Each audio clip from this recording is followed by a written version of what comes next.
Hi everybody, this is Tim Plum showing off our latest basketball game, PT Games Basketball.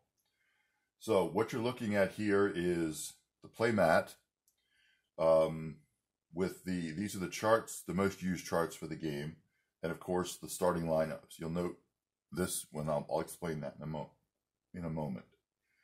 So I have Atlanta's WNBA team, Washington's WNBA team laid out.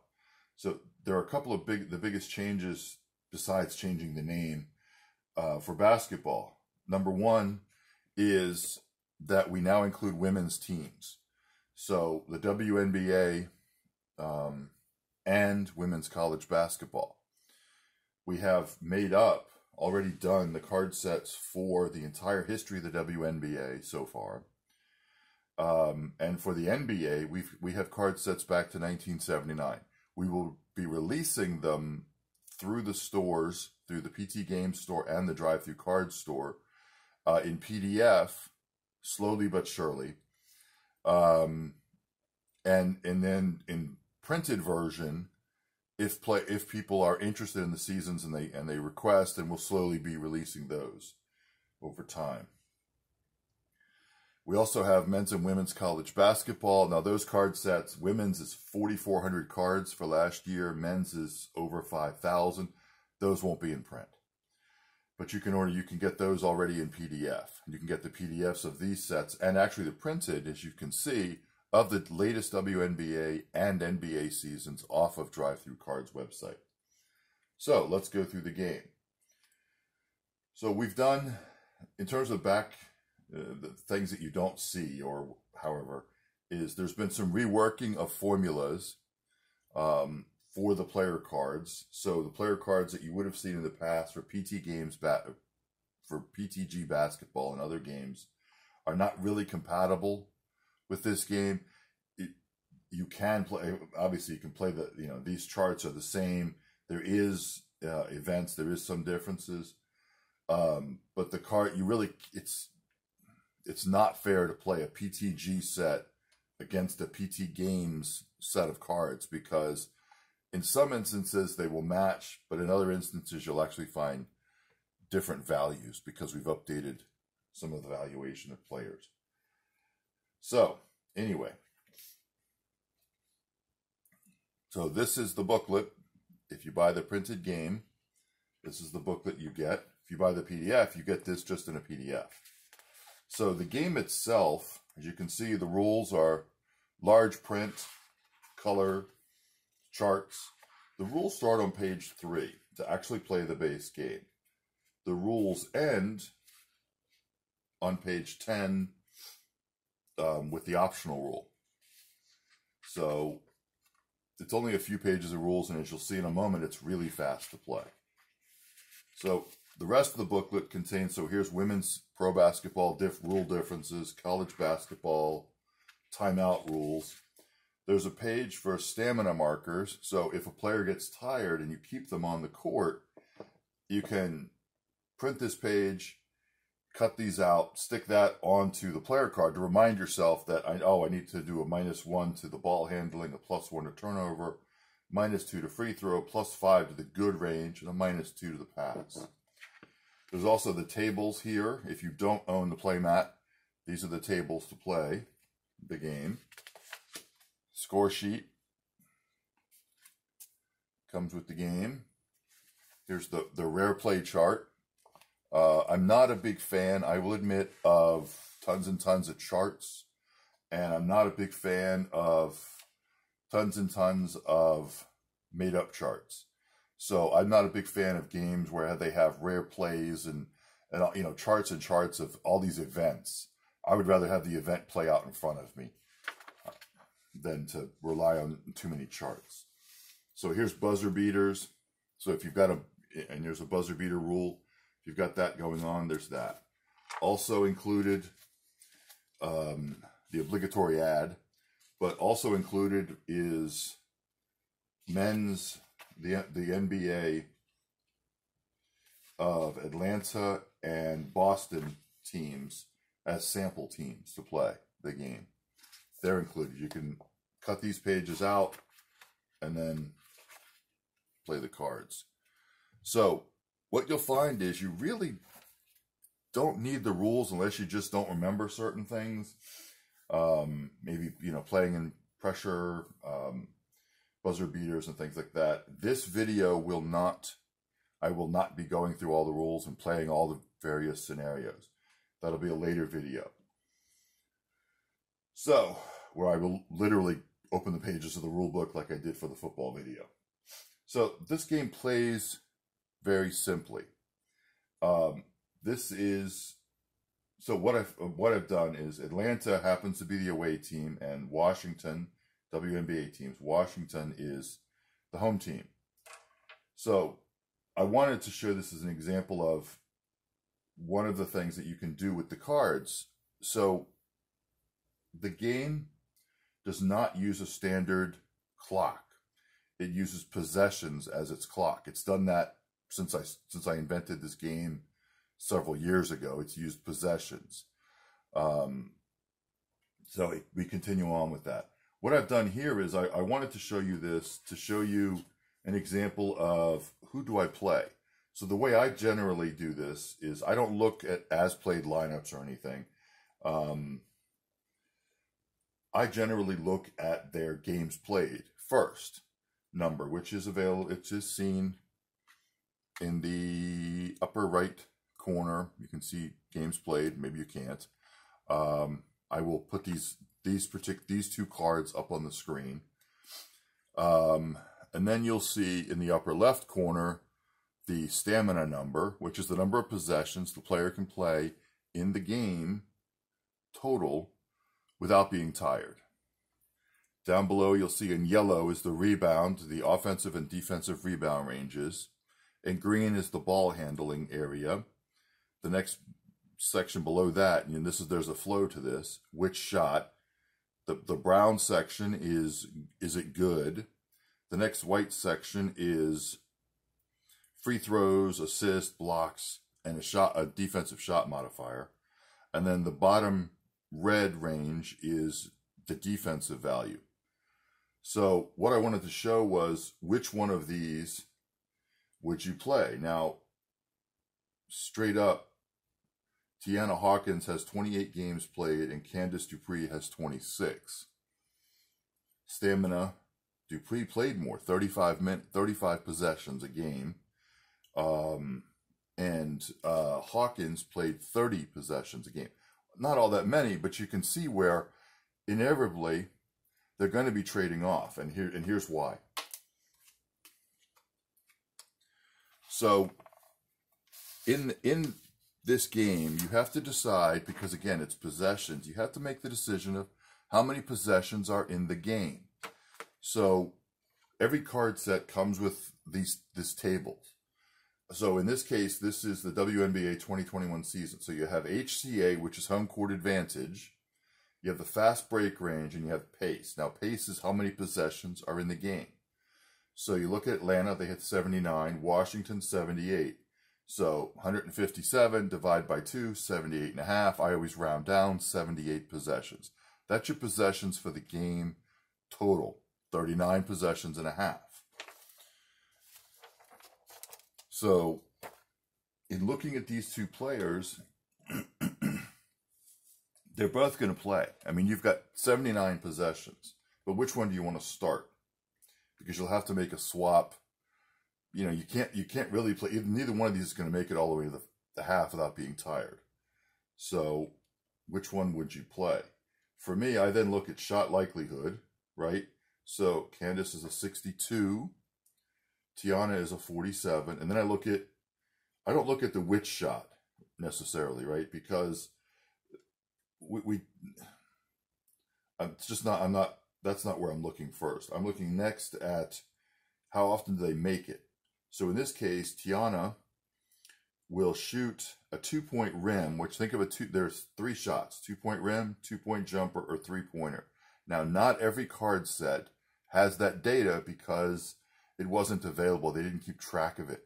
So many card sets will have a 2-pointer and a 3-pointer. Modern card sets will have the 3. But anyway, 2-point rim, you can think of as a shot within 3 feet of the rim. generally it's the put back or it's the off the glass type of shot. And then 2-point jumper is everything else. And then, of course, 3-pointer is 3-pointer. So looking at these two cards, you can see that which shot. So a jumper, right? Now you can see a 2-point rim, a 35. She's 64, right? Tiana. Candace, 1 to 46, up close shot is a 56, right? She's not going to shoot many threes. She only shoots them on a 96, does Candace. Tiana shoots them on a 49. So Tiana is also a 24 3-point shooter. Do I want to save those kinds of numbers for now or later? So that's what I would do. So I had made the choice of starting Candace only because really it has to do with more knowing Candace Dupree's name more than Tiana Hawkins. So I'm going to start Dupree in the game. Okay, so the way this works, possessions, is this. So a jump ball is 1 to 3. You're rolling 2 10-sideds, right? I have black and white dice. These are the same dice I use for football. And it's 6-sided dice. So I have in this case, I'm using the blue dice that I would play hockey bones with. That way they differentiate the colors. So the way this operates is you roll the dice, and the dice control basically all the action. So roll the dice on the jump ball to decide who starts. 1 to 3 is home, 4 to 6 is away.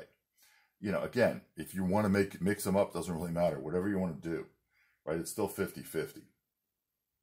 So as I said, Atlanta's the away team, and Washington's the home team. So we roll 6. Six is away. Okay, now out of habit, I just roll all the dice. Okay, so the next roll is to decide who has the ball. So the possession chart will show you, and it's literally point guard is 1, center is 5. 1, 2, 3, 4, 5. And a possession, it's 6. If you roll a 6, that's choice of the guard. Which guard do you want to have control the ball? That's how simple this is. So a 3, small forward controls it. Now, I rolled an 18, 1, 8. So the first thing you do is look under ball handle and see what's the SL pass, which is shot likelihood, pass, turnover, OFDF, which is, I call it off-duff, which is offensive or defensive foul, or a defensive check. So in this case, I rolled an 18, so that's inside the shot likelihood range. So then you roll which shot, and I rolled a 14, so you literally move down the card. In this case, Monique shoots a 2-point rim on a 1 to 74. So I put her in the small forward position. I just randomly really placed the cards. I didn't really try to overthink it too much. Really, she's probably the power forward. Elizabeth Williams is probably the center, or no, actually, yeah, Elizabeth Williams is the center. Monique's probably the power forward, but that's okay. All right, so 14, it's inside the rim area. So next thing you do is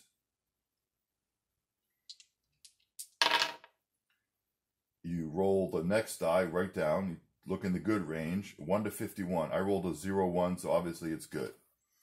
So I would mark over here Billings as 1 for 1, 2 points. And that's literally, so field goal attempt, field goal made, Atlanta, and then just tick the 2 bars. And for possession, you do that, right? And you mark them down. In this case, that was a complete possession. So there's your 79, you know, you move on. I've already marked, you probably can't see it, but I've already marked the halftime at 39 possessions. So there, you've got the score at 2-0. You've got the possessions marked, and you just keep going. And so next, you pick up the dice. You need to see who's going to start for what, who's going to have it for Washington. So 2, Ariel Atkins, 63. In this case, is a pass. So you pick it up, and it's literally the possession chart and the pass chart are basically, it's the same thing. So who do I pass to? So 3. So she passes over to Teresa Placence.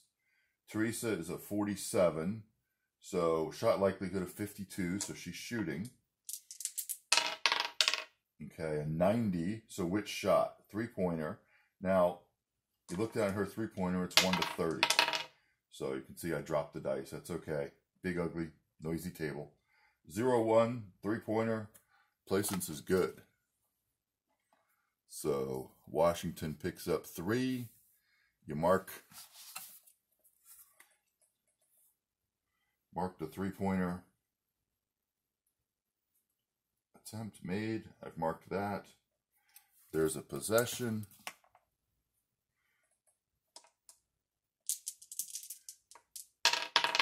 Next possession, 6. So choice of the guard. In this case, I almost always defer to the point guard. It's rare that I don't.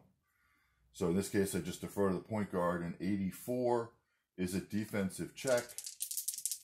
So roll the dice again. 19. You look at the opposite player. So in this case, it was Odyssey Sims. She's being guarded by Leilani Mitchell. So you look under the red section for defense. So you got foul 1, foul 2, pass, or steal. So a 19 is a foul 2, which is fouled in the act of shooting. So we need to check to see. So Sims was shooting. So the question is which shot. So you don't look at the ball handle, you just look straight at the shot. So it's a 2-point rim that she was shooting. And then a 72 on her 2-point rim is no good. So mark her with the miss. But now she's going to get the free throws.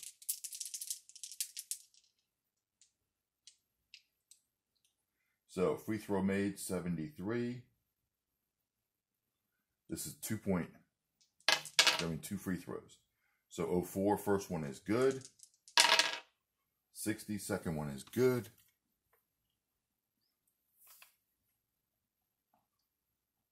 Mark the free throws for Sims.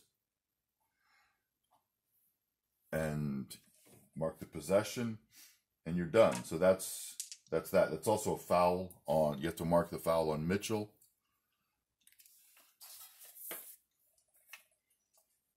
And that's here. And then you mark the team fouls. You mark the team fouls.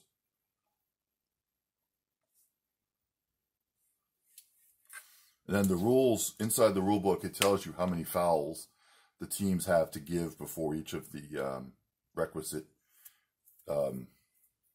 automatic, free throws, or 1-and-1s and 2 points and things like that. So we had the free throws made by Sims. It's Washington's ball. 6, choice of guard again. I just defer. A 41 was the number. I picked it up too fast, but I saw it. So it's a 3-point shot. I'm sorry, 41. Shot likelihood, so she's going to shoot. She took the ball, and so the way you need to envision this is not every touch of the ball. So in that case, that roll was not Leilani Mitchell throwing into herself. That was the play started, Leilani Mitchell ends up with the ball, and you check to see. So somebody threw the ball into her. It doesn't really matter who. And that play started. So 34 in the which shot is a 2-pointer, or 3-pointer, I'm sorry. And then 76 is no good for Mitchell. And the 3-point shot. Okay, rebound check. 6. Now, there's a chart right here for missed field goal attempts, 2-point and 3-point. This is where the battle for the rebounds occurs. So a 6 is a choice of position. So again, it's 1 to 5, and then 6 is choice. So I tend to, my personal preference is, and it maybe not realistic in what we envision, but my preference is I just take the shooter against their opposite. So in this case, I would just use Mitchell.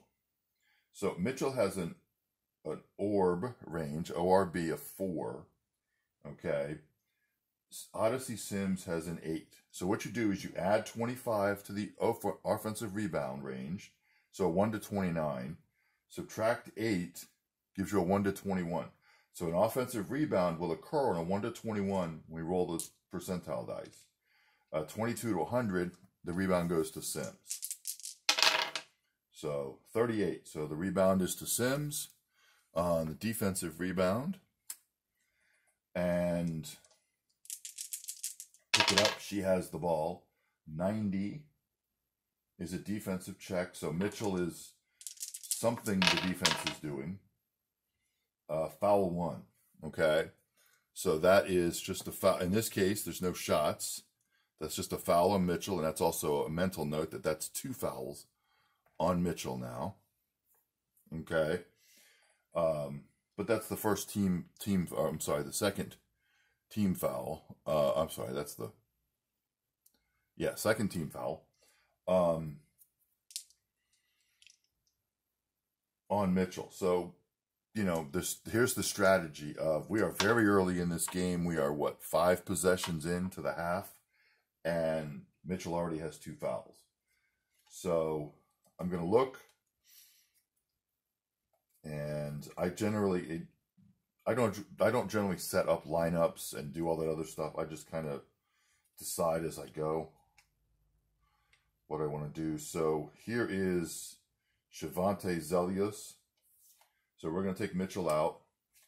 We're going to put Zelius in, who played 28 games with a 31 stamina. Okay, mark on the stat sheet that she's in, right?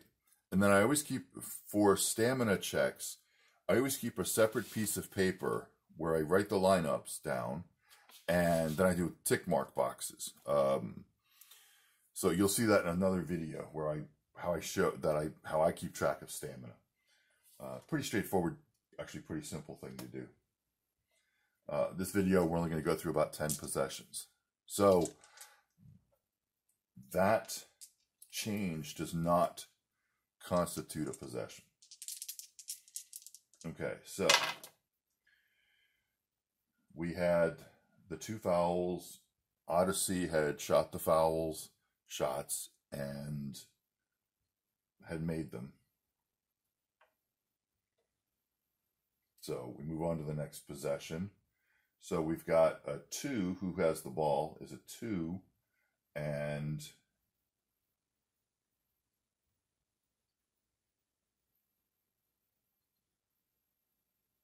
Ariel Atkins has the ball, and a 23 is shot likelihood of 1 to 59, so she's going to shoot. An 83, so it's 3-pointer attempt. She is a 36, shot a 93, and missed. Washington's not starting off well here in the shooting. Rebound battle, look at this, dice, 5, so it's between the centers. So Washington's center is Tina Charles, 28, offensive rebound. Add 25 to that is 53. In this case, again, I just placed the players, but Elizabeth Williams played forward and center, so I put her in the center position. Defensive rebound of 12, so that's a 1 to 41, 53 minus 12. 1 to 41, it's an offensive rebound. Okay, 04, it's an offensive rebound for Charles. And what I do with offensive rebounds is automatically put the shot back up. You can pass. I mean, you can make a choice here of what you want to do. My preference is if it's an offensive rebound, you just put it right back up. So 49, which shot, rim, 64, 56 is no good. So you mark Tina with a miss, and then rebound battle 4. So a rebound battle between Hines Allen and Dupree. So Hines Allen has a 12, so 25 for the offense is 37. Minus the 8 for Dupree is a 1 to 29. It's an offensive rebound. 98. No, that was Dupree grabbing that ball and hugging that ball, because that was not going to be an offensive rebound. Okay, So then Dupree has the ball. So what does Dupree do? She's now gotten the rebound, right? So 0-4. She's going to shoot. Okay. So 13, she's going to, it's a rim shot. 1-46. 25 is good. So Dupree has scored. And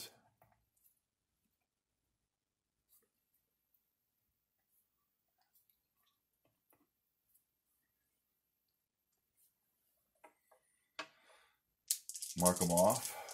Washington starts with the ball. 5. Tina Charles. 22.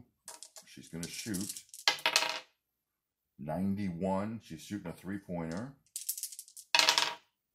15 is good.